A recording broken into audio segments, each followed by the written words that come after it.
शांततेत घरी जाताना जे आपले फलक आहेत ते सर्व एका ठिकाणी जमा करायचे आहेत। फलक जे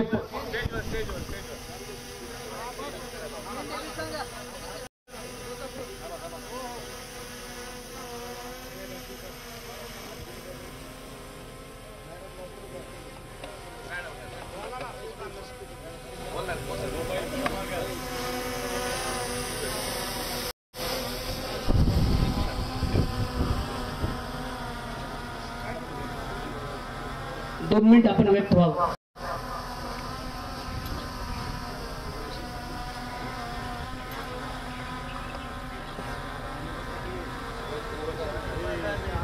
मौजे मस्ताजोग येथील सरपंच कैलासवासी संतोष देशमुख यांच्या खून प्रकरणातील आरोपींना तात्काळ फाशी देण्यासाठी आज आपण हा मोर्चा काढलेला आहे।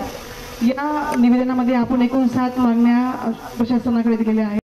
या सर्व मागण्यांची तात्काळ दखल घेण्याबाबत तहसील कार्यालयाच्या वतीने प्रशासनास ताबडतोब आता आम्ही निवेदन फॉरवर्ड करत आहोत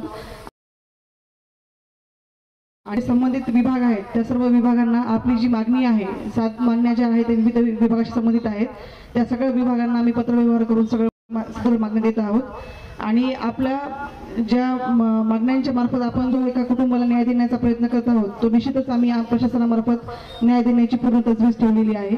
आजचा हा जो मोर्चा आहे कुठल्याही प्रकारचा गालबोट न लागता कुठल्याही प्रकारचा अनुचित प्रकार न घडता जो आपण आजचा मोर्चा काढलेला आहे प्रशासनात सहकार्य केलेलं आहे त्याबाबत सर्व रेणापूर प्रशासनाच्या वतीने आयोजकांचे खूप खूप धन्यवाद आणि आपलं हे निवेदन मी तात्काळ फॉरवर्ड करत आहे। धन्यवाद। फक्त तुमच्या